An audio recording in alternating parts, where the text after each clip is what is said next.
You there, Vincent? Hello. G'day, how are you, buddy?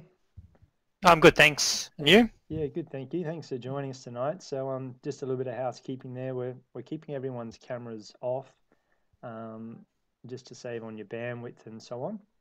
And then as required, just turn your microphone back on when you've got a question or you want to chime in with something. Otherwise, just leave it off just to keep the background noise down.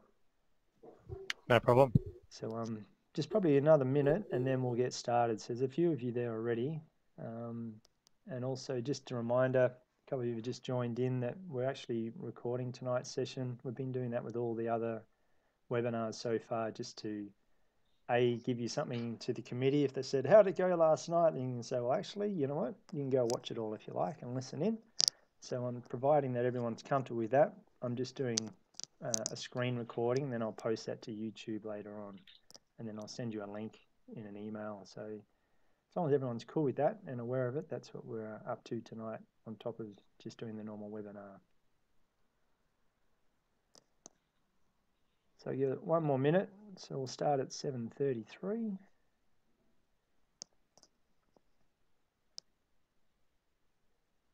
And for some reason, if it all gets a bit slow or laggy, the screen or my sound gets a bit funny, then just chime in. You may notice over on the side there's also a little chat bar here. Let's say hello. I don't always have that in my screen, so I can't always keep track of if you're trying to message me, but you will be able to message other people in the group if you need to. So if you haven't got my attention and you need it, just unmute your mic and jump in and ask me a question. Well, we've just ticked over now to 7:33, so how about we be nice and prompt and we kick it off, unless there's any other reasons. Okay, so thanks for coming, guys. My name is Nick. Obviously, this is your time tonight. I'm here to help try and give you as much information as possible to help you make the most out of your season upcoming. So some of you have been across this before from last season, some of you may be brand new as well. So a few different levels of experience and expectation, but we're going to go through a bit of a list of what's on tonight's agenda. If there's anything on here that you really want to cover off, then sing out. And obviously we can always do extra ones outside of tonight's session focusing on particular things. So tonight's session, if we're able to, we'll try and tick through all these items. Normally it takes around 40 minutes to an hour, just depending on the number of questions and side angles we go down. But to kick it off, we'll just go over the ResultsHQ, RaceHQ and CompetitionHQ, the three main applications that your state body are providing to you without us having to invoice you. So your state body is paying the bill effectively and pass that on to you through your regos. And we'll go into the athlete area, the family area, what it's all about. This is what the kids and the families get to view through the system. Also a little bit of season preparation, so the season rollover and setting up users, and some basics on setting up your weekly meets and entering results and recording sheets and those sorts of things. And if we've got time and if we've got interest, then we can jump into some of the advanced features at the end there for inter-centre competitions and nominations and a bit of live hub stuff. So assuming everyone's comfortable with that, then I will keep on rolling. So this is how it looks like in a bigger picture. The general way that the season starts is obviously through a registration process, and for most centres that tends to be IMG or sports group, I think they call now, sports technology group. Families will hopefully go and register their family or their athletes online to save you having to key in all that data. So once they're all in the system and they're active and they're financial, the next time you're in ResultsHQ, you press the IMG sync button, all the active and financial members will come across. So registrations are online, and ResultsHQ, that is also online. So just like NetBank or Hotmail or any of those things, you must have internet and you must have a browser to be able to view your regos and do that, as well as then where the rest of the season is spent, for those athletes' details at least, is in ResultsHQ, where we get to add results and do points calculations and print certificates and all that sort of thing. But not everybody has good internet where they are at their clubhouse. They may at home, but down at the track where they're trying to key in all this data for the morning or the night, internet may be a challenge, in which case that's why we've got these two other applications that assist in getting all your data captured, and then they do not need internet. They will then allow this data to go back up to ResultsHQ. And the cool part is the moment they've uploaded their data to ResultsHQ, automatically the families get to see that information. So if you happen to be running the timing software, RaceHQ, and I'll run you through this one in person very soon. If you happen to be running timing software and you've just run an 800 meter with 20 kids and you're running internet connected to that laptop as you're doing your timing, the moment you press save, those 20 races have gone up, and the same time those 20 races are now available out in the families that actually had kids running in that race. Same thing goes for CompetitionHQ. If you've got some laptops out at your different field events for high jump, long jump, shot put and so on, and then you happen to be keying in data and pressing upload, the moment you press upload, providing there's internet, it will push it up to ResultsHQ. That then means the families and the kids who've just got those results will be able to log in and they'll be able to see a new ticket, a new dot on their graph for their high jump and long jump and shot put and so on. Alternatively, if you don't have any internet, but you've got these applications, they're now filled up with a couple hours worth of results recording. You do get home or you get back to the clubhouse where there is internet, you can then, oh, we've got someone else joining, just hold on a sec.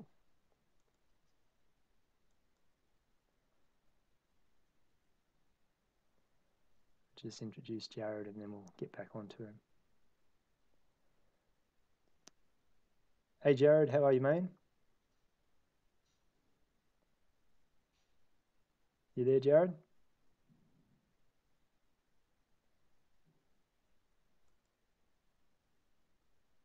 You there, Jared? You with us? All right, I'll just put him on mute anyways. You there, Jared? Okay. So you could have all this data saved on these laptops, get some internet, and now you're pushing up 100 races from your track, and you're pushing up another 200 events from your track, your fields, so long jump, shot put, and so on. Then the moment they all upload, you'll then have access to or the families will have access to those results. So basically, you've got the online world, which means you must have internet and a browser and a laptop or an iPad or a phone of some sort. So, looks like Jared's joining in. You there, Jared? I'll just mute him again. That needs internet versus these two here do not require internet. So you don't have to have internet to do all your data capture. Get home where you do have internet or back to the clubhouse, upload it all, and then the families get access and you're able to complete your recording of all the data and run your points calcs and so on. So what I normally do right now is we just jump into the timing software and just give you a quick demo on what that's all about. So by timing software, think of this application not as an expensive set of timing gates, but more as the starting, the grassroots of all the timings goes back to manual timing. So instead of having a Seiko multi-timer, I'm just going to go to pack racing. Instead of having a Seiko multi-timer, we're just treating this as a Seiko multi-timer, but with some extra smarts, and I'll explain what I mean by that. So I'm just going to go race. I'm in pack race mode. Bring this up. Now normally with the Seiko multi-timer, even a stopwatch, obviously you have to look for the smoke. Same deal here. I can either click on the start button when I see the smoke, or I hit the control key, which I'm just going to do now. So when I hit the control key, I've now got a race running, and I haven't even selected what sort of distance it is at this point in time. I've just started the race, didn't even remember I had to select an event. Now I've got some kids finishing. I'm just hitting the shift key. So as quick as I can hit it, just like with a Seiko or a stopwatch, I can create time place marks on the screen. Notice the race is still running. I haven't even selected the relevant event at this point in time, but I'm going to start keying in some numbers. Now this just tells me I haven't actually connected this up to my profile. I did some testing earlier, so I've got to turn this back on. To come back in here, I'm just going to do a refresh. So this can be an automatic function when you turn the software on, that it will go and talk to your ResultsHQ profile. This has just brought down 713 members, 100 PB data, 316 records, and there's no event data for tonight at this point. So you can make that do that automatically. Every time I turn on the software, it will do that for me, or I can come into settings, hit the refresh, and I'll do that whenever I want it to. But now that I've done that, if I re-key, I've changed the names, my bad. So instead of keying in numbers, I'm going to go and key in a name. So here's Tom, Toby, and we'll put in Jill, Jack. So you can see they've all got the same number, being 0. What I might do, just to help the process, I'm just going to log into demo. I'm going to go down here and put in some numbers for everyone quickly. So no one has any numbers. So I was doing some testing earlier and I forgot to put the numbers back in. But I'm just going to get it to reset starting from 1, apply that down and save that. Yes. So that's going to go about giving everyone from 1 to 713. We can do another refresh soon. So I'll just keep going here. So we can see Toby was the first kid I keyed in, 8 male, and came first for his aged in the category, and outright came first for the 8 male category there as well. So we can just keep keying in names until we get some. Here we go, here's a female. So we can see here we've got females happening. So it doesn't matter who it is or what age, gender. As long as we're happy that they're in the race, then it doesn't care. So if you've got a small club, let's say 60 kids, you could put everyone in one race in 1-800 if you wanted to, and run them, and job's done. No more races required for the 800s for tonight. Obviously a bit harder for your sprints, but for any pack related events you could do that. So we're going to just keep keying these in. I can put in a random name too, so it doesn't have to be a known athlete. I can just call it that, which will be a benchmark. It should be finishing with the numbers now, so I'm just going to do a refresh. And this will just make it quicker. So if the kids don't have a member number on their chest, then I can just go and key in their name. Otherwise, if they do have numbers on their chest, I can just key their number in. And so on, and it gives me all their different breakdowns here. Now I can stop the race when I'm happy, and I've got the option to either save or delete. If I save, and I happen to have up here in web, if I turn this on, automatically upload when saving races, then it will do that for me. I'm going to turn on this other function, which means I don't actually have to set any events up. So I'm just going to go OK. And I'll put one more athlete in here, will be 65, whoever that is, Sarah, and I'll go save. This is now uploading to ResultsHQ the data. So if we go up here and we have a look on the home page and come down, wait till it's finished uploading. This one takes a little longer because it's actually building it all out for me. So here we go on the 17th, and I go to with results. Come in here, let's have a look at the 800s, and here's a couple of those kids that we keyed in before. Some more have come in now. We start to see that it's building out all these events. So I haven't had to actually set an event up in this situation. Once it's finished uploading, as mentioned, this is taking a lot longer than normal because it's actually going to ResultsHQ and building out my event combinations. The usual way of doing it is you have that predetermined, and then this just pushes into the empty pigeonhole. Instead of right now, it's actually creating a pigeonhole first and then backfilling it with data. Hence it takes a bit longer. So that's all done now. If I just do another refresh, some more age, genders, and here's all those different athletes there. So now that it's finished, we can go and start our next race. The other cool part is if we happen to do this tonight, but then tomorrow morning is when I get around to actually getting my laptop ready and then I want to upload all the results from last night, being right now, and just come to saved events. The default here is to show anyone that had an unknown name or number. So in this case, that was my Denny visitor that I put in there. Here's the other races that we've ran, so there's only one of those. Here's all their information. If I hadn't uploaded, I could go and upload all this again right now. I can also come in here and edit something, and even edit some times, and then re-upload information.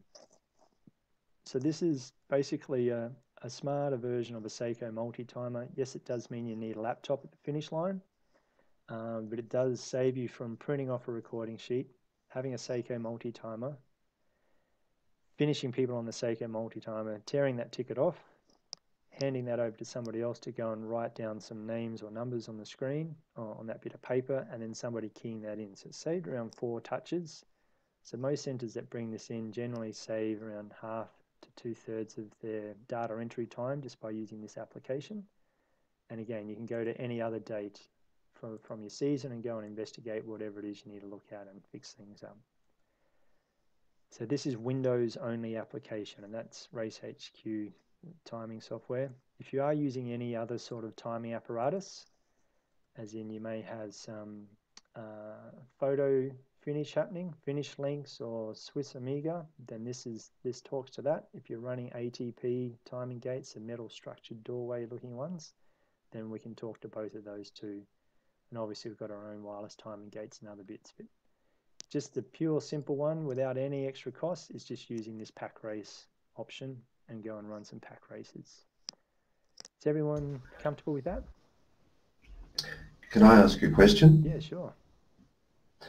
So it's John, just in case other people aren't sure who's unmuted. What sort of bandwidth do you need? Because we don't have great internet access on the track, but we've been using 3 and 4G dongles. Yeah, perfect. So when I'm running a school carnival, as long as I've got some reception on my phone, I use my phone as my hotspot. And if you're doing the predetermined one where you're just uploading to the empty pigeonhole, then we're only talking like kilobytes at most per race. There's hardly any data going up and down. So it's very light and very fast. So even if you've got slow internet, you still should be fine. And if the software finds that it's too slow, it will actually alert you and say, sorry, but it looks like you've got some slow internet. Do you want to remain offline for the rest of the session? In which case you can decide yes or no. And if you do no, then it's going to keep saving everything. And then when you do get some good internet or you've got time, then you can go and punch a whole lot of data up afterwards. So hopefully that helps answer your question. Yeah, that's good. And if you start off online but have no connection at all, it will tell you about it, I presume? So if you start off online and no connection, is that what you said? You start off with the software set to automatically upload, yep, but you don't actually have a connection. Yes, and it will say, oh, you're offline today. If you need to go and reconnect and hit refresh, but otherwise I'm taking you offline. There's nothing available here. Great, thanks. No worries. Any other questions while we're in RaceHQ land?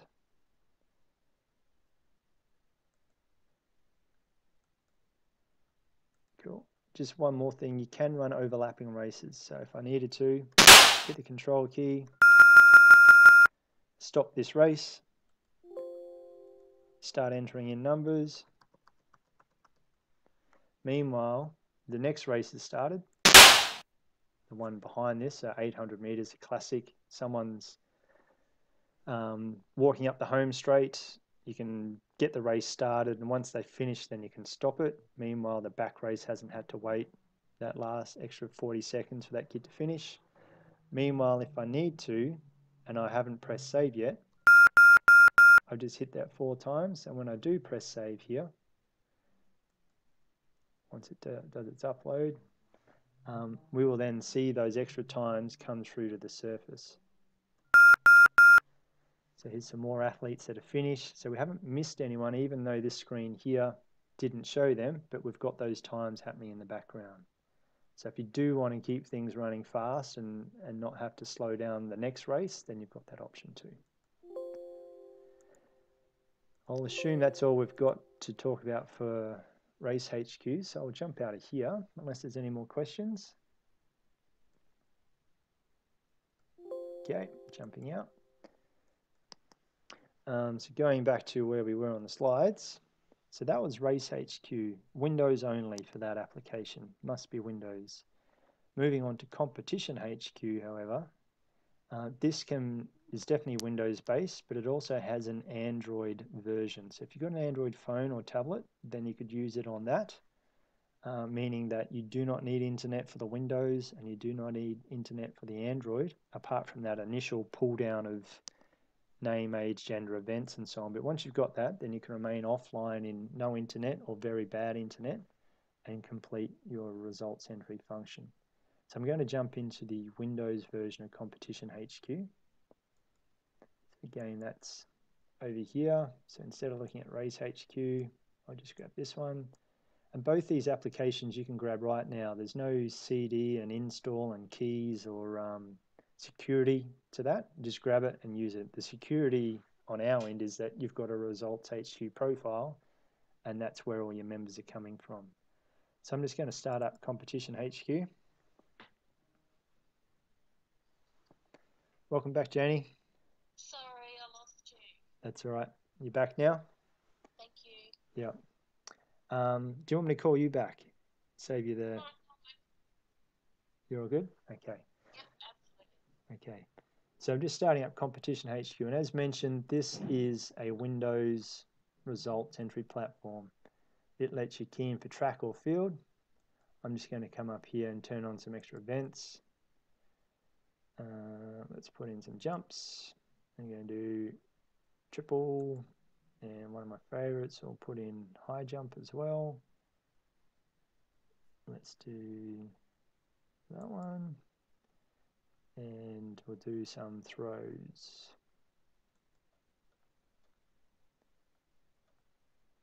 Otherwise, I'll just do the default. That works well too, I think.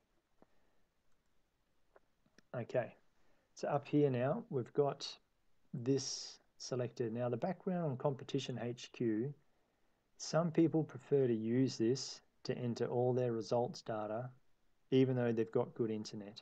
So we'll come back to this screen here.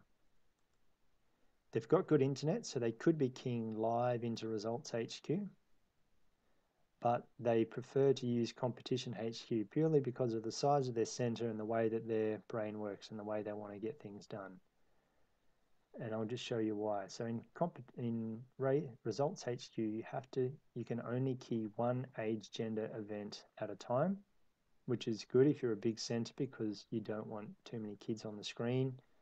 You've got enough information to work through with your 9 male shot put with 40 kids to work through, versus if you're a smaller center and you've got 40 kids in your whole center, for example, then you've only got one kid in one age group and two in another, then this is where CompetitionHQ kind of separates itself as far as functionality.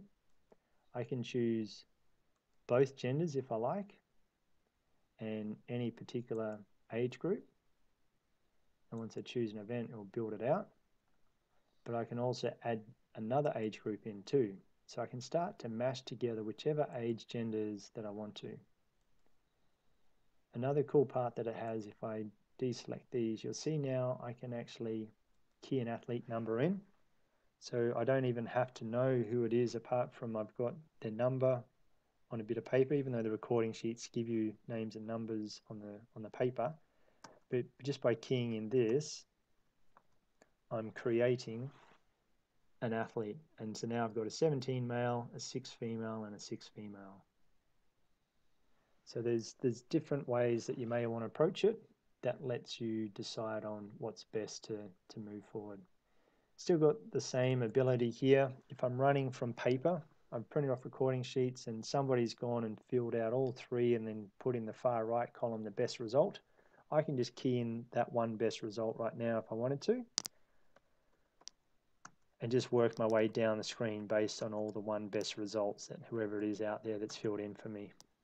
Otherwise, if this is out at shot put or long jump, I could go and start to do this, and it will determine for me if I hit the return key, it goes down, versus if I hit the tab, goes across. The best for this athlete so far is 2:34 until I do a 3:32. Now that's the new best, and the place is all calculating live. So first place so far goes to demo, second place is going to this athlete, and so on. So you've got the option to key in all three or one or two results, and it will give you whoever is the best out of those, and based on the best results that it's got out of the 1 to 3 best results. By putting another one in, if I wanted to, and this athlete didn't particularly got a foul, don't just key in the letter N, and it makes that a no jump, which draws our attention now over to the status column here, where I can make this whatever I need to, but we've tried to make it a bit smart for you. So if I put a no jump in, then it's going to make that unless this athlete happens to get a result, in which case now they actually do have a result, and it's flicked it back to OK, being the default status there. And here's our placings. And these column headings are all sortable. So if I want to sort them in place order for some other reason, or in age order, or gender, and so on, then it gives you all that ability here just to sort through every column on the screen. And again, I don't have to have internet, because every time I move from one cell to the next, it's saving for me. Hence, there's no save button on the screen. There is an upload button, however. So if you do press the upload button and you've got internet, we can see here the cloud with the line through it means that nothing has been uploaded at this point in time. Then it would go and start uploading for me at that when I press that, providing I have internet. If I wanted to use this instead of my long jump for my track, then it doesn't give me the 3 best, it just gives me my 1 best for obvious reasons. The track is normally you only have 1 crack at that.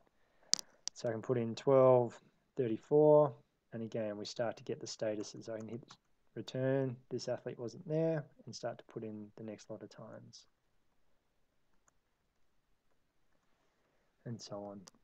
Again, the clouds tell me that nothing is uploaded. I can see here what their PBs were, and we can run it from there. The cool one that I really like, which I didn't actually turn on, I thought I had, was the high jump. So let's turn on some high jump. And with the high jump, it gives you the opportunity to actually do high jump out in the field. So if my first height is at 1 meter, that's okay, I've got you back again, Janie. So if the first height was say 1 meter, next height was 110 and 120. By the way, that lets you go up to 25 height attempts if you like. First athlete, I do 1 click, and the green circle means they passed. 2 clicks means they didn't. Then they happen to do a pass on this next one. Same best height, but we've got count back logic working here. First and second, even though they're at the same height. 3 clicks means they're a pass, as in a hot shot that's sitting out and not caring about joining in at the 1 meter height. Again, we haven't got anything for this athlete yet. Meanwhile, then we've got another athlete that just battled, just made it through, and one that totally bombed out. So 3 crosses for this athlete about to do now. So they haven't actually got a place. They do have a no jump status, as does this athlete here, until now they're in first place, second, and the status has changed, and so on, and you just keep repeating as often as you need to complete the whole event. So again, you could do this on the fly with entering the numbers, or you're doing it by bringing up the age, gender, events. It also up here is your date selector. So if I need to go back and look at prior dates worth of data that I put in, then I go and bring it up, and then it will load up again the age, gender, events that I did back then, and let me hunt through all my data that's been saved. Any questions? You showed on the previous screen with RaceHQ that you could edit a result. Yep. Do you have an audit trail for edits? When it comes to the applications, no. But when it comes to ResultsHQ, each person that you let into the system, they will have a user profile, and that tracks what that user's been, which screens they've been to, and what they've done when they're in those screens. If you really wanted an audit trail in the system, it does, everything that happens on the screen is recorded in the deep depths of the laptop, but it doesn't say who it was. It just says that this happened on this date. So that's where these applications don't have a user as such that it's tracking as to who's been on here doing things, but it will have some history in there. Right. It's more a case of if somebody's made a correction to a result and then it gets disputed later, you can show on the system that it was changed.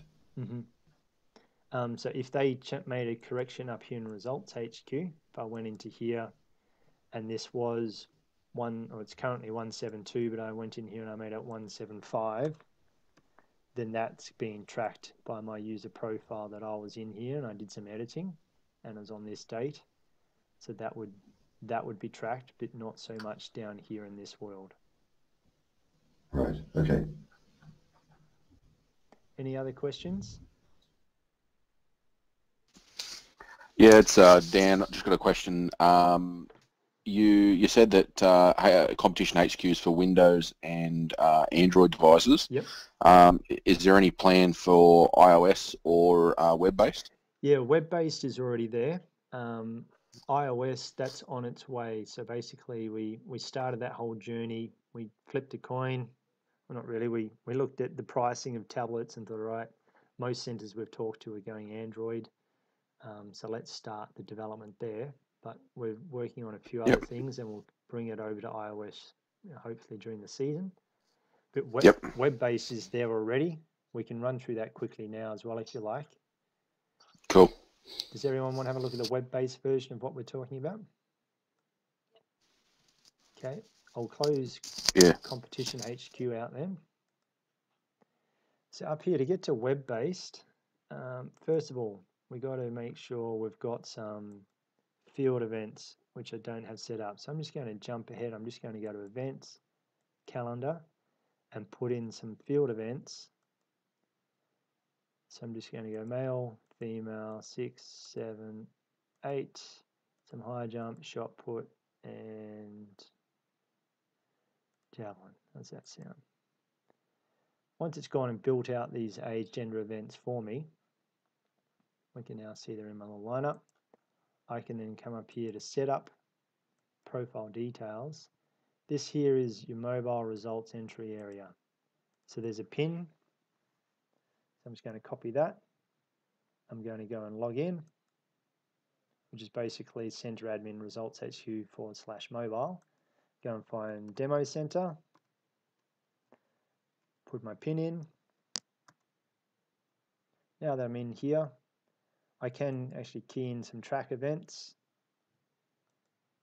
but just focusing on the field. So we had some 6, male, female, here's high jump. We don't have any under 6s. Mustn't do. Let's choose a different one. Male, high jump. There we go. Now I got some names on the screen. So this is built around a small screen. So I'm just going to bring this together so it's more like a condensed screen. And you'll notice a little keyboard follows you around. We did that because some devices behave differently with the little pop-up keyboards that they provide you to help you key in data.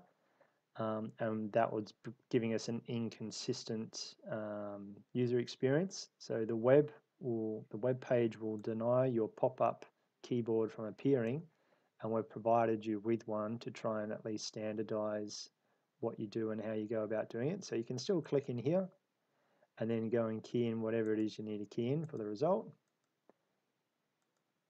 And if you've got a really small screen and it becomes painful, you can actually toggle the names.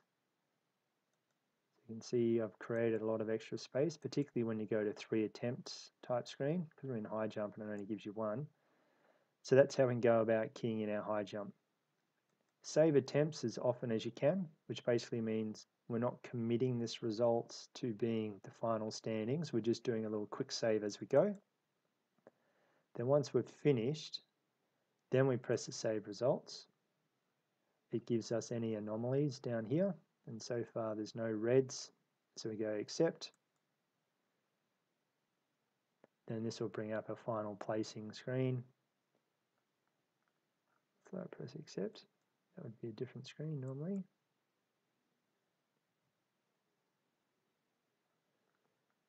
Okay, well normally that would bring up a place screen.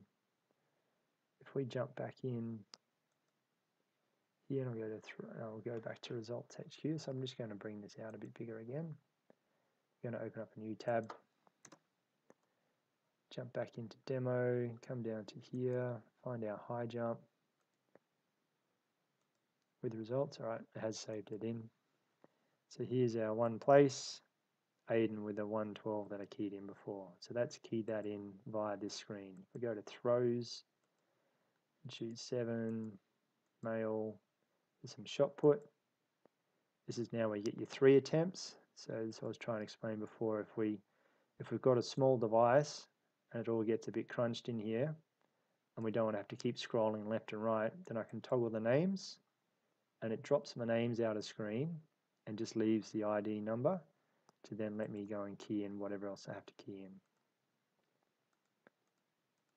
And then use my arrows to go down, or I can just click into things if I need to. And then I'll click save button, accept results.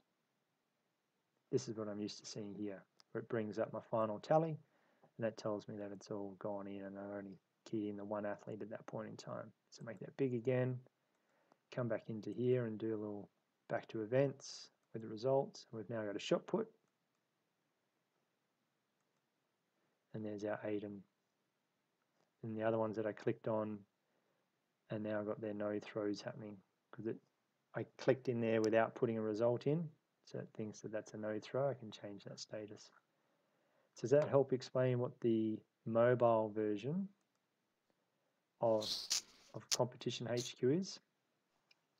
Yeah, that's really good. Yeah. So the just one question about the PIN number. So is that one PIN number for all events? For all events and all users. So if you had 20 people with 20 tablets or phones or whatever it is, so that one lets you do a quick create and a quick pull off. So each week in theory you go, right, everyone that needs to know, tonight the PIN is this.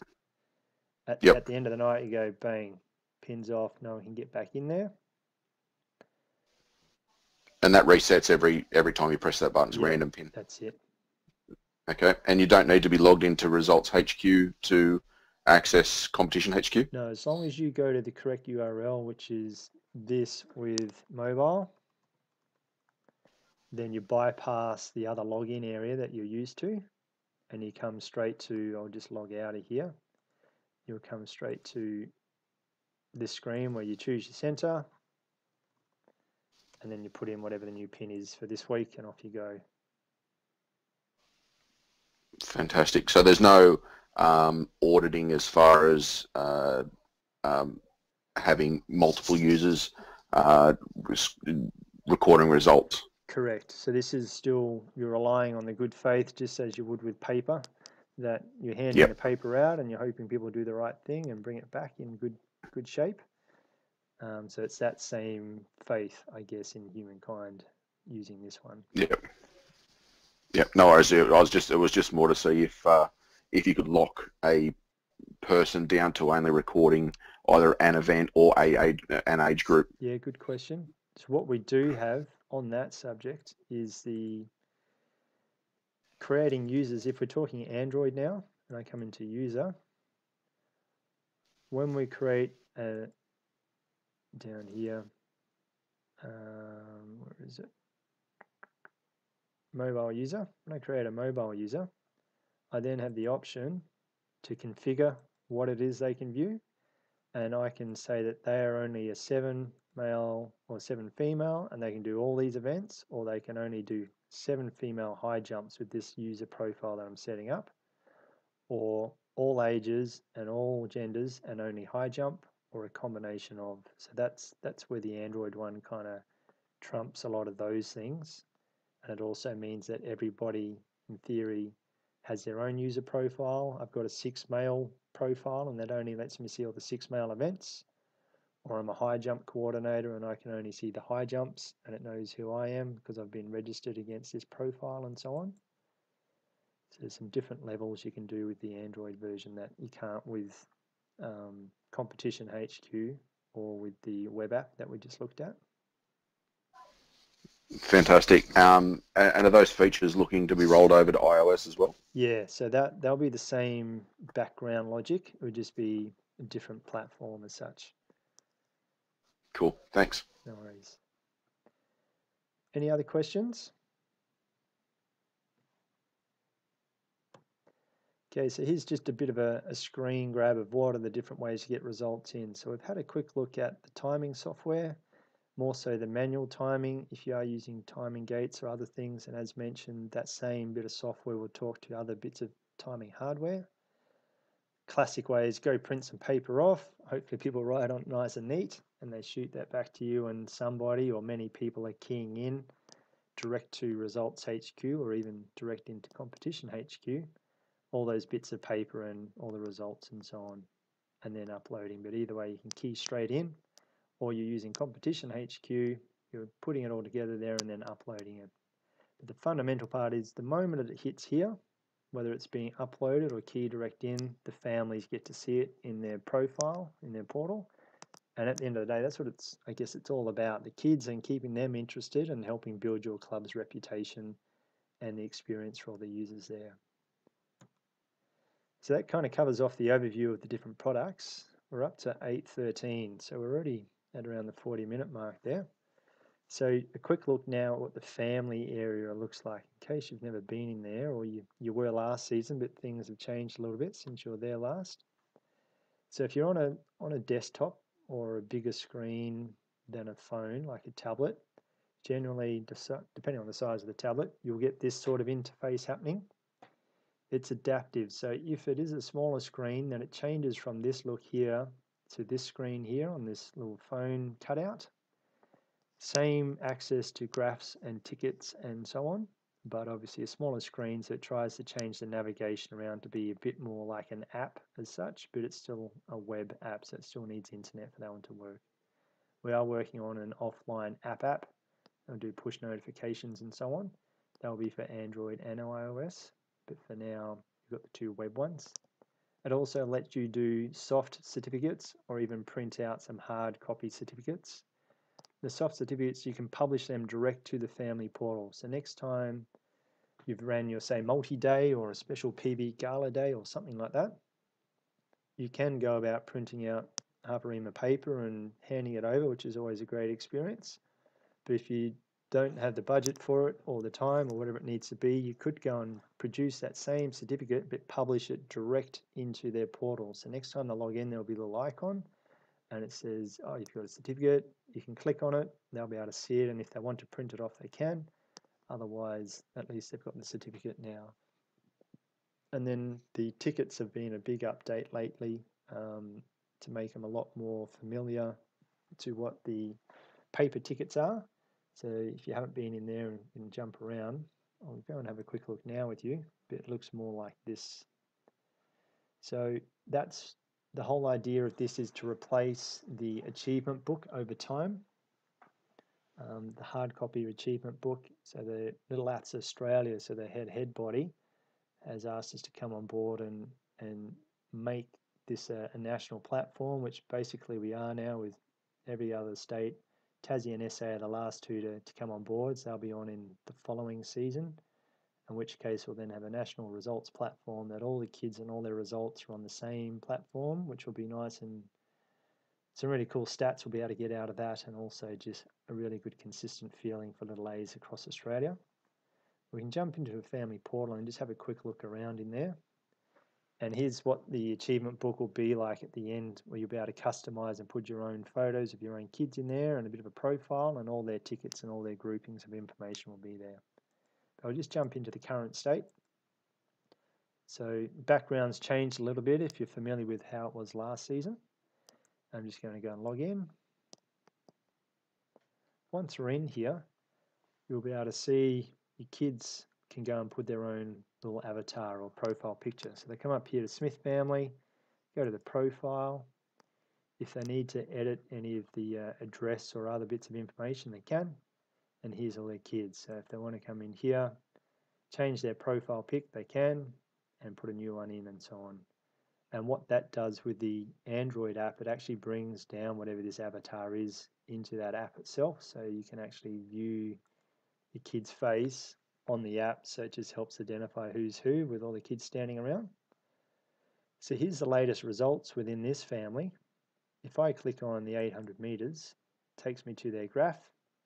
And here's all the results that Robert's done.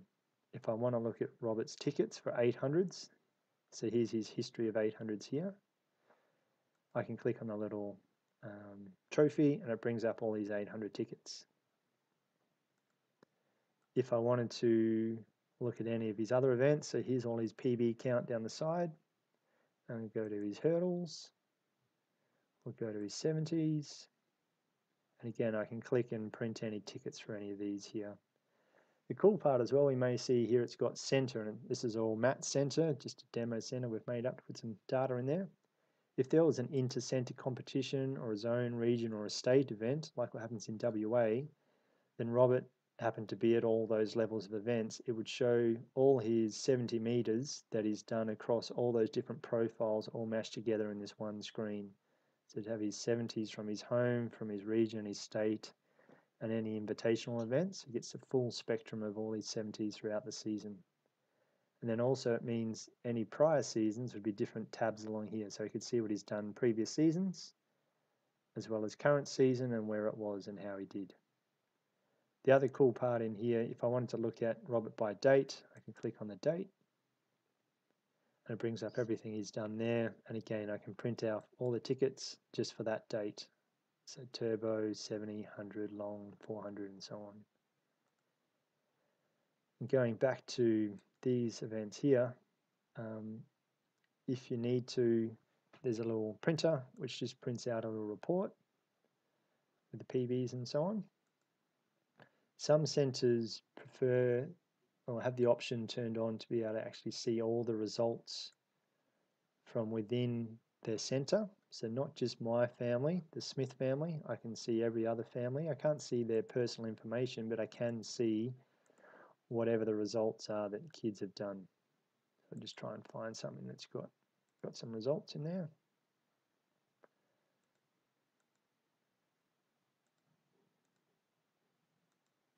There we go. So here I can see every other kid that was in the 7 males for the 300 and how they placed and if they did a PB and so on.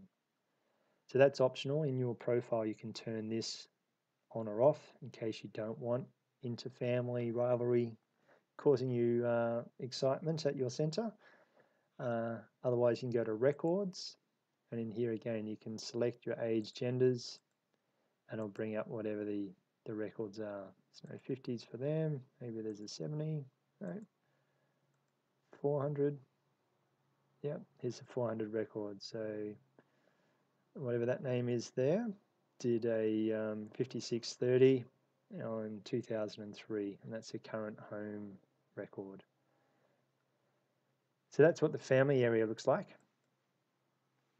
And it gives them all the kids and all the information. Any questions around that? Can I ask if it's possible to have a center and a meet summary screen that you can put up on the day so that people can see the results as they're coming in? Often we have a lot of parents and grandparents and everyone hanging around beside the track, yep, watching what's happening. Good question.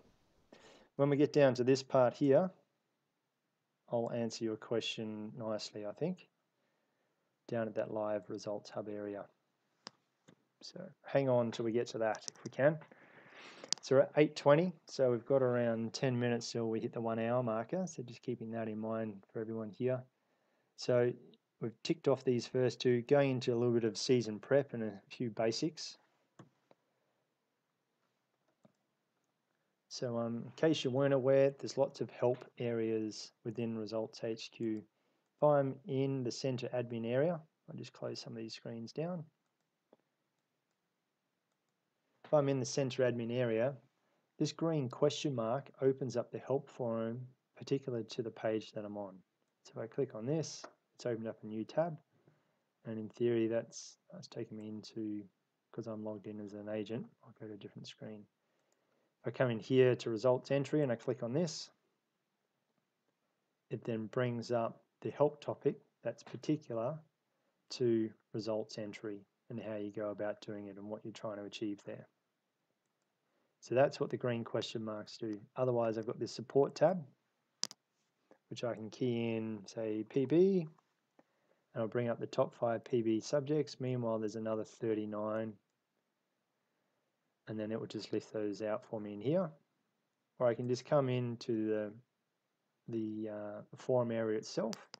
I can help myself with whichever grouping of information that I want to go and look through. So if I wanted to go and get that timing software to have a play, because you're interested in it, you come into here, latest downloads,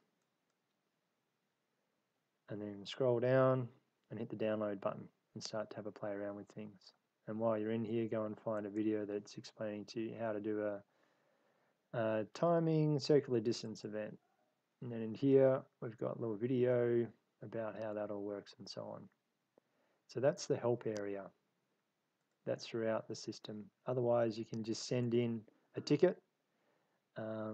Hey guys, trying to find more information about PB certificates or PB calcs, who I am, email, and which center I'm from, and what I'm using, ResultsHQ. And then we will get a ticket, and so will you if you want to log into your ticket area, which will show all your open and pending and closed tickets, which is effectively a new email inbox, which is only to do with you and us and any tickets that you've raised. So it makes it easy to go and find things. If you've got a very busy inbox normally, then this is a little subset of that to help you manage any queries that you've got with us and the status of them. So that's the support area. The main steps you've got to do each season, the biggest one here is season rollover. And we'll just have a quick look at that. What it's about is archiving your results.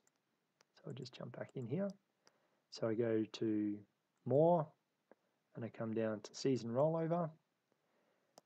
This one's already been rolled because it's already got season 16, 17. But effectively each season you'll come in here and you'll have the option to archive your existing results. So as we can see, it doesn't delete them, doesn't purge them. I can come in here and export out prior seasons at any point in time and do whatever I need to do with them. So the first step is archive them. Once I've archived them, assuming there's a new season available, there'll be a button that says, hey, you want to update to the new season, 16, 17, 18, if you like. Yep, cool. And now that number will change and we're ready for the new season. That also means we want to suspend all our members because we don't know who's coming back next season. So we suspend them. Again, they're not deleted, they're not evaporated. It just means they are not active. So on our home page, if I come up here to the home page, this graph will be looking very empty, and because we've archived all the results, so will all these dates. They will be empty, so it'll be a clean skin effectively. Again, I can go and grab or export out these members if I wanted to. I can go to more and go to prior seasons members. Here's my different dates and go and export out information if I need to. So nothing's ever evaporated or gone unless you delete stuff. And then the last step here is your users. And this is probably one of the most important areas. This is where ideally every person that you give access to Center Admin or to your Android app or even potentially to this timing software, you create a profile. That means if somebody goes rogue on you, you can bin them. But before you bin them, you can go and have a look at what they've been up to. Track the user history of this person, as mentioned earlier, or go and have a look at what everyone's been up to throughout the season. Obviously, that'd be quite large with lots of activity. So the user profiles, each year you've got new people coming on, which means you need to create a new profile. You'll also most probably have some people coming off, so you go and change their password or delete their profile if you're happy to delete that, which means they won't be able to jump back in again unless you create another profile for them.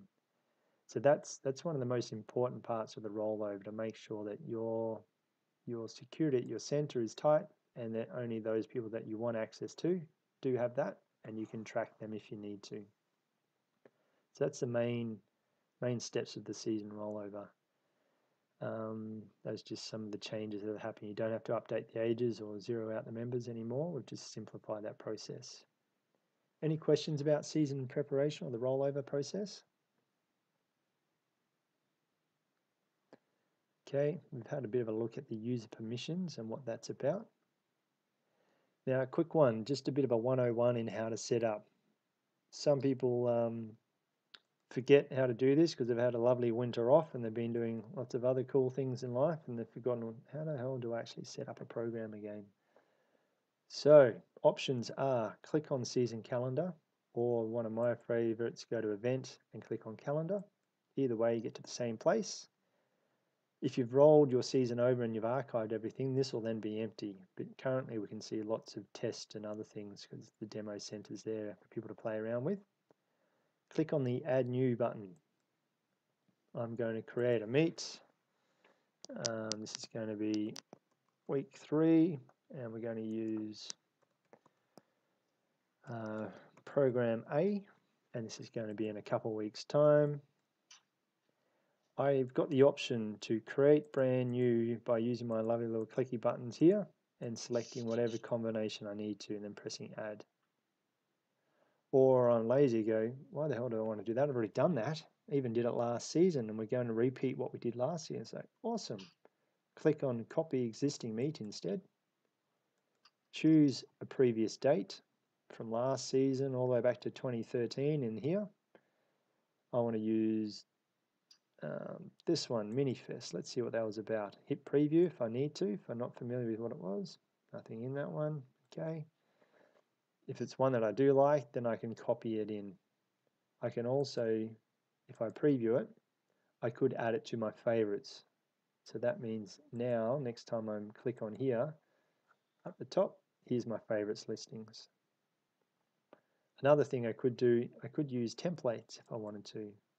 I've gone and set up templates or made existing meets a template. Instead of getting them out of here, I've saved them actually as a template itself, which means I've only got my preferred templates and I've given them my special names.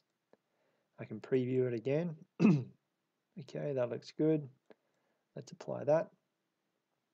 Now it's going to build out that age gender event without me having to click on all my buttons to create all my different layers for all my different age gender event combinations. The last option on there is that import button. Once it's finished, you may be able to see it's greened out. If I've been to some other meet, some other event, I was like, that was a really cool program. Can you please export it? They can email it to you, then you can import it. So you've got the exact same age gender event combinations of what they use for their program. So that's gone and built that out for us. The moment you've built this out, providing you have members, means traditionally the next step you want to do is go and print your recording sheets. So again, from home, I've got the option to use this button here, or come up here and go to events, recording forms. Both paths take me to the same place. This date selected tries to find the most relevant date, and it's not in 2 weeks' time, it's right now, because that's what we had set up earlier that I was uploading. I've then got the option to select just my throws, or my distance, or jumps, or everything. And even in here, I can still use my control key and select just a couple of things if I like. Same goes for my age genders. I can drag and grab a whole bunch, or just one, or a combination. Just leave them on all. And genders, age grouping. If I want to set up age grouping, then I can, which just means I'm mashing together on the paper only, not for results entry, but just on my print off paper, different age gender combinations. If I'm going to do a heat, semi, or finals, and if I need to do any clubs and so on. Handy one at the start of the season is number of blank lines. Normally lots of newbies joining up, which means we don't have them in the system yet, but we do want a nice little neat line for somebody to go and key in some data against. Write some data along that line for you. So that's what that's about. Then we've got these two options here. Normally I try and talk about it, but I'm just going to go ahead and do it and let the system show you what it is. So I'm just going to go preview sheets for this combination here. Opened up a new tab, it's building that out for me. I've got my 8 blank rows. So we can see here we've got 7 male javelin for tonight. This is what it was called because I uploaded it from the timing software. It's gone and added in my blank rows. If there's any PB data, then that would be relevant here. But this is regular. So if I come back here, that's what this regular means here. 1 age, gender, event per A4. Versus if I did condensed. Now you can see, if I come down to the 7 males, there's javelin and there's shot put, and their 3 attempts are here, and the best goes in here on the 1 bit of paper. So if they had 5 events, then we'd have 5 events across the top here. So 1A4 now covers off the whole of the 7 males, versus here 1A4 covers off just 1 7 male event. So that's the difference between regular and condensed. Extended is more if you've got a finals where you need extra attempts. So instead of 3, you've got 6 attempts.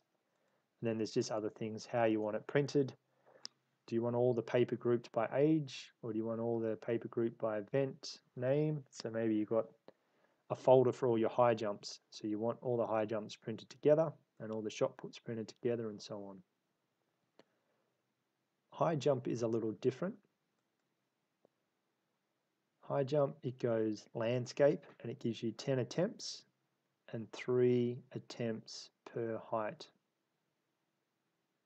So that's why it's a separate button. Everything else comes in the portrait default,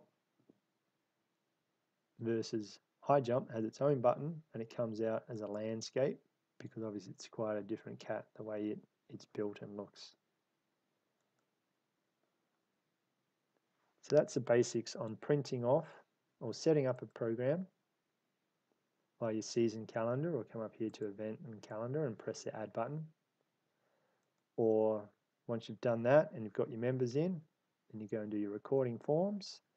And once you've done your recording forms and they're coming back with bits of pen and ink on them, then you'd click on the date, find the next available event that matches your bit of paper. A bit of a catch for newbies is this screen only shows events that have not been keyed in. So if I've got everything keyed in, this screen would be empty. And we go, where the hell have all my events gone? It's all right, they're all under here with results. So now I can see 2 of 2, 1 of 30, 3 of 30, and so on. Versus the default is 0 of 2, 0 of 30, and so on. So if I go and key in now for 6 female javelin, currently they're on the home screen by default because there's no attempts or no events. Enter edit results, key in, and then press save.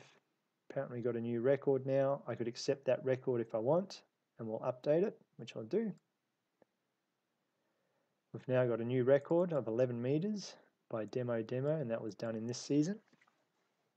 But more importantly, if I go back to the home screen now, the 6 female javelin won't be on this screen, which is where some people call up in a panic going, oh my God, all my events have gone. I've been keying them in, but I can't find them. It's like, that's fine. Just click on with results. And here's your 6 female javelin. It's been waiting there for you. So that's a little catch for you. Now, a little trick.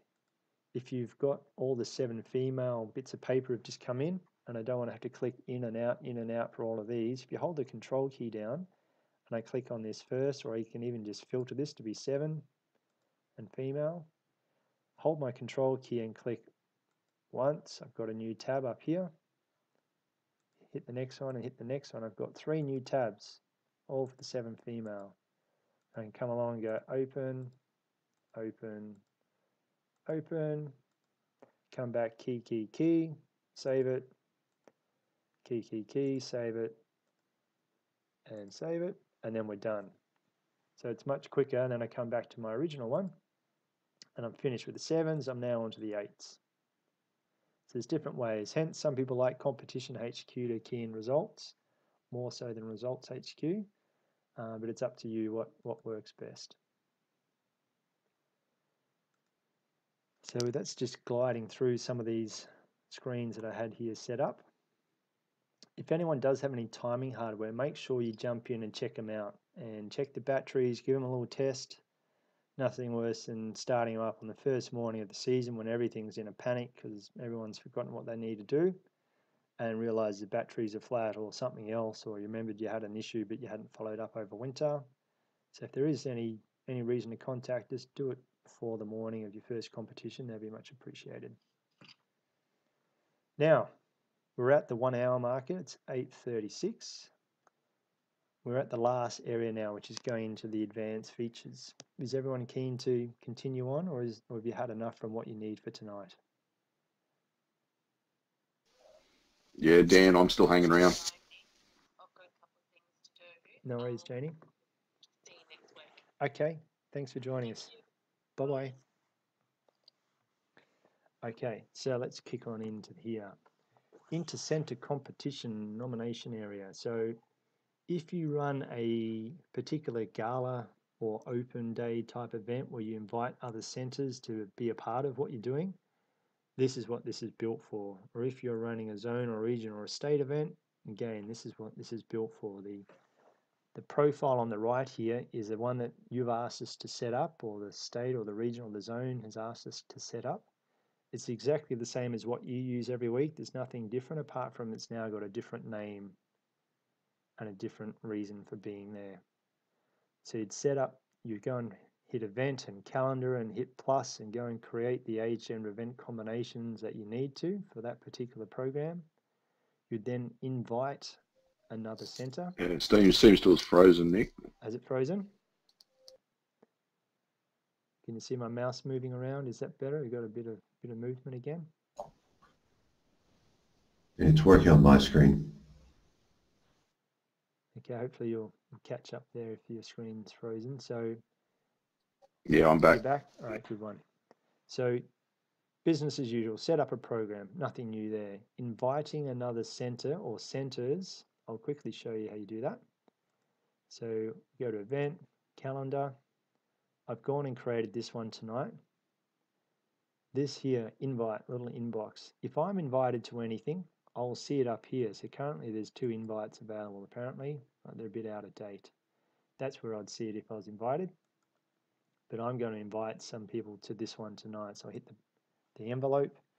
I've got the option to allow the actual athletes to fill out what they want to do based on the criteria that I've set up for them. I've also want the centers to be able to edit and help that. Okay, yes. It now gives me a list of anyone that's on ResultsHQ around Australia. So quite a few. So go and find whoever it is you need to invite, and then you'd submit. I won't do that, so I don't want them to get the wrong invite, but that's all you need to do to invite a center. The moment you've done that, you'll then see a little status report down here of the centers and how many nominations are coming in, and you can go about approving those athletes that have come through. If you need to, you can also add a financial element to that. That's a bit more advanced, but in here is how you set up what it is. So this is for the program I built out tonight. The 6 females have a 4 event maximum because there's only 4 events in there. I could say pick your top 3 out of the 4 for the 6 female, and then the moment they get to 3, either the center and or the family, then it will stop them from selecting the 4th one. There's other things. I only want X number of people in different events, and I can go and set that up too. So that's how you go about doing the invite function. So they've now been invited. They've seen their little envelope with a number or a notification on it. They go and do the nominating, either at the center level or in the family portal, and they submit it. The moment they do that, you'll then see it in your portal and you go, we've had some submissions from X, Y, and Zs. If I'm happy with them, I can go and approve them. The moment I approve them, they're now in my profile and only in those events that they've nominated into that I've accepted. So if there's normally 100 kids in the 10 male age group across this big event that we've set up, but only 10 have nominated into the 100-meter race, I'll only have 10 kids in the 100-meter race for the 10 males, because that's all that we've accepted and brought across. It also means because we've got all their PB data flowing through their center week on week on week, even though we did this a month ago, the moment our event comes along, we're printing out recording sheets or we're turning on our timing software and syncing it, it will bring across their latest PB at that very point in time from their host, from their center across to my host profile. So I'll have the latest live PB information about that athlete, and we can go and do all, whatever we need to do based on that. So they'll have a relevant PB result for that day. And as mentioned in the family area, instead of just seeing your center name against all their results, it will now say whatever this host profile is called and the results relevant to that. And if we're running live internet results, then they'll be seeing live results come into their same family area via this process. Everyone pretty comfortable with that concept?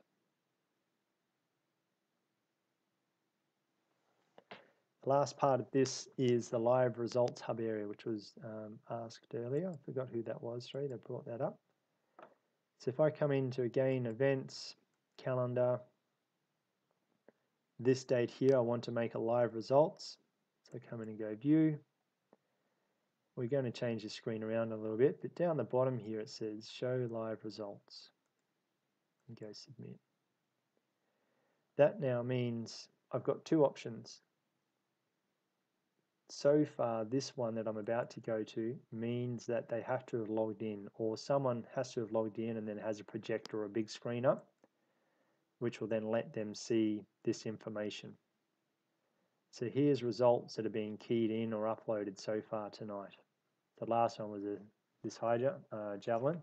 So let's go and put something else in. I'm going to open up another tab. And I'm going to go in here for tonight, and we'll put in 7 females and shot put stuff. We'll just go and bang some rubbish data in, see what happens.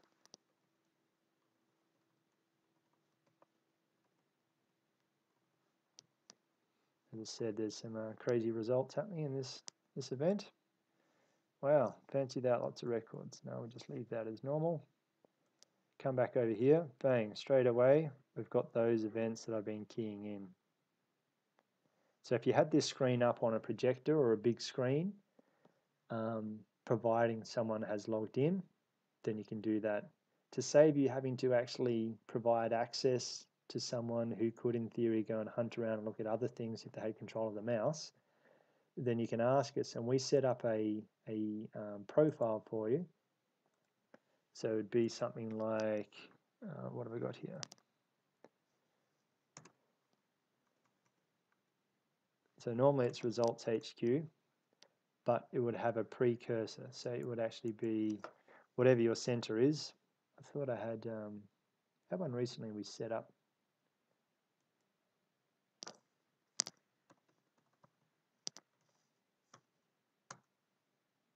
No, anyways, it would be something like this. Oh, gee, long. There we go. So it'd be this. So you could just publish this on your Facebook, and anyone that sees that and clicks on this link would be seeing live results data from whatever it is that's going on at your center, instead of them having to be within your profile like I am right now. Basically, that's that live results area. It allows them to also go and hunt through previous seasons or previous results. And if you're running any points on the night, so if I go and run some calculations tonight, turn on some place and some PB and attendance, and do some calcs. Then up here in Results Hub Land, when that finishes loading up, you would then see, like what's on here, your different places for your clubs if they've all got their logos in there. So an inter-center or a region or a zone event where you've got all these different centers competing, their logos would be there and the relevant points available to you.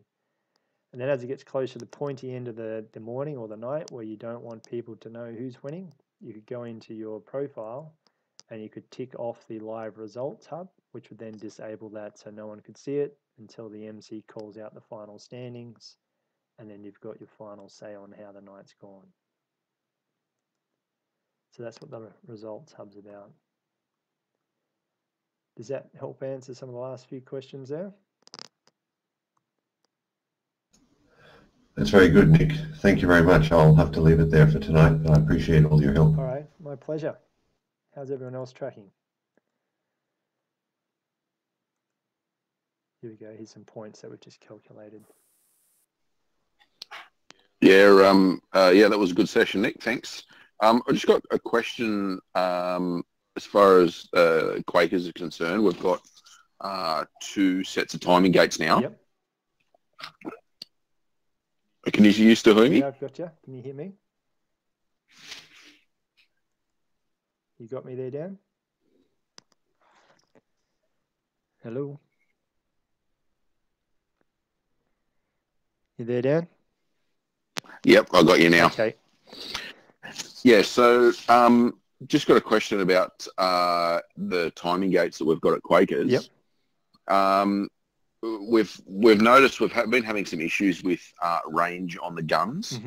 Mm-hmm. So it's more like on the straight track. It's more when the starters are changing over to put the caps in the guns. So they'll generally put the gun underneath their arm or in their pocket or something, and it drops out. Yep.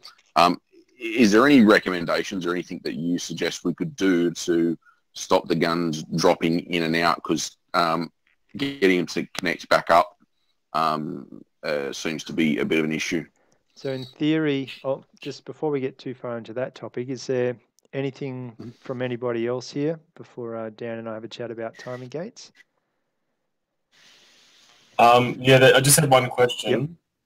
About, I remember at conference you were saying that if we have old data from Widget, you can export that out for us. Yeah, that's right. Is that still? We've got a help topic on Yeah. it. Sorry, Dan, I'll just sort this out and then we can have a good chat about your gates if you like. Yeah, no worries, go for it, mate. So we've got a help topic set up, and if you email us, if we haven't already emailed you back, up here in the forum area, there's step-by-step on how to get the data out of Widget. No, I've got to spell that right. Let's just jump in there anyways. So basically there's some steps. If you can export out all your results, we've got a template that will then let us manipulate that to fit back into ResultsHQ nicely. Oh, here we go, Club Manager. So this help topic here will walk you through the steps on where to go and what to do to get your data out. And then if you can just email that to us, then we'll be able to get your season backdated from last season set up and then allow you to kick on to the new season. So your family will have last season plus the new season when they come across. Okay, cool. And does that need to be done before the season starts? Ideally, yes, because we will do that, then we'll roll it over, clean the slate, ready for the new season. So if you wanted to do something, ideally, doesn't mean before your regos start so much, but definitely before we want to start recording results, that's for sure. But the sooner the better, basically. Okay, cool. And how long does it take to upload it and do all that once we email you? If you email it to us, then probably within 20 minutes, half an hour, you'll be set up. Okay, cool. Easy. No worries. That's it. All right. Thank you very much. Thanks, Ben. And Vincent, did you have anything that you needed a hand with?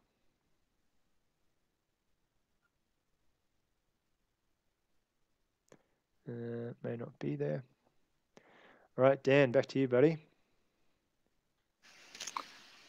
Cheers, no worries. Yeah, so the range of the guns. So the background on the guns, they have a transceiver. So even though it goes red on the screen, and then you bring it back into view, it should go green again and let you start a race. Even if it's still red as they pull the trigger, the concept of the transceiver and with all the testing that we do means that even if it can't talk to the laptop at the point in time that the gun goes off, it will get that message to the laptop, and then the laptop will go, oh, that was 4 seconds ago in a bad scenario. let's roll the Yep. clock 4 seconds, and now we're up to reality of when this race really did start, and then let the kids come Yep. through. So the fact that they put it under their arm and it goes red, and they put caps in and then it goes green shortly after when they go and start a race, that's cool and that's normal. That's not a concern from our end, unless Yep. there's issues with it reconnecting for some other reason. Yeah, I'll have to have a look at Smell. I mean, I haven't had a look at it since last season. Yep. But I'll have to have a look and see if do some testing on our Rego days and just see if I can get it to replicate that scenario and Because tests that we normally do when we're getting back into start device land is we take the antenna off the hub and the antenna off the start device.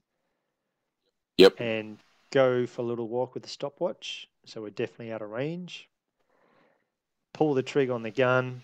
At the same time, we start the stopwatch, so we've got a relative start point. Hang out for 10 seconds and start walking back towards the hub until the range kicks in.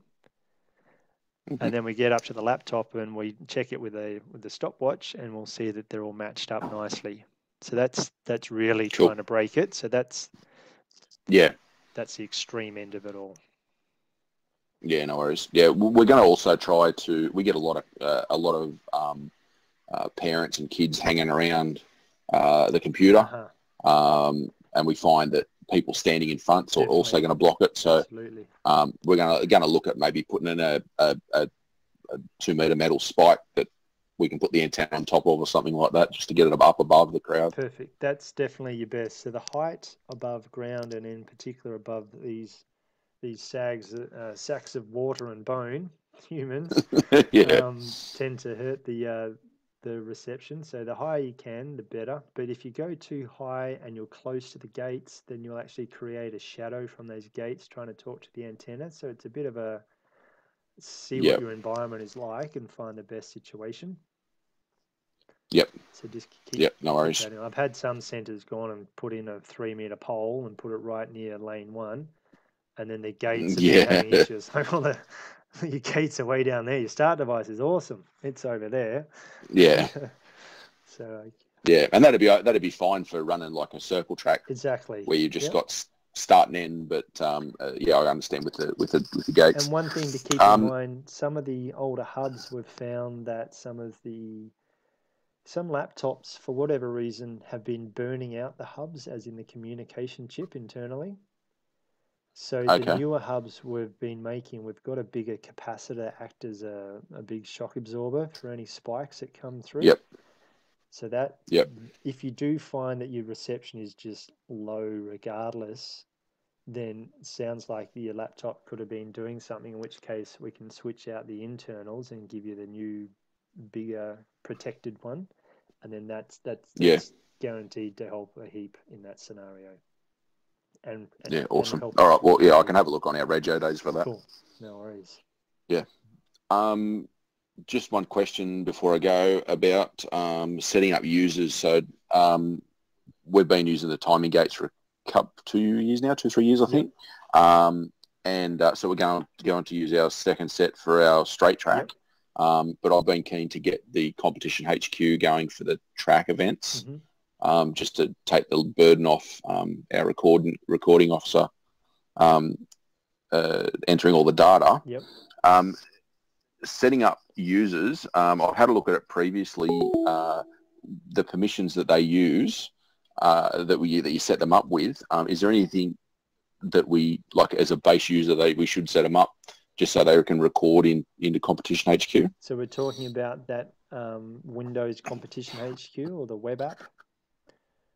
It'd be the Android. It'd be the Android. Okay. So in the Android one, then once you've created a profile for them, then go about doing the configuration to make sure they've got access to only what you want them to have access to. Okay. So when you set them up in, I think I had a look in users. I think that's where it was. So here. Maybe not. Maybe it was somewhere else I was looking, because you could set up people as system admins, or you could set them up. Yes. So that's that same area. So if I come up here and go add user, here's my Yep. access level. So if you want them to be an Yep. Android user, then this is that option. Yep. If you want them to be able to key results into ResultsHQ via that home page and click on the date, then that's what this one would be. Okay. So there's different grades here for different responsibilities, but Android is this mobile user. Yep. I don't think that was there last time I looked at it. Maybe last year or the year before. Correct, yeah. That wouldn't have been there then. Yeah. So it's been pretty around December onwards that's been there. Yeah, that's good. That'll come in handy, and hopefully once I know iOS development's painful. I'm in IT myself, so I know what it's like dealing with iOS. Yeah. So yeah, once that comes on board, that'll enable us to get a few more age managers on board. For sure. So no worries. That's all the questions I had. Cool, yeah, thanks each for the session. No worries. Thanks for coming on. Are all the sessions week to week all the same? I follow are you that going to be doing same different pack, stuff? and then you guys pull me wherever we need to, but that's the general concept each week, is to get newbies up and running and refresh a few oldies. Yep. No worries. All right. Well, yeah, I might. Yeah, no worries. I might jump on again and closer towards the start of the season and see if there's any, just in case we've got any questions. Yeah, but cool. I think we should be right. We're going to roll the season over probably next week. Okay, good work, Dan. No worries. Thanks for your help, mate. See you later. Yeah. Cheers, mate. Bye.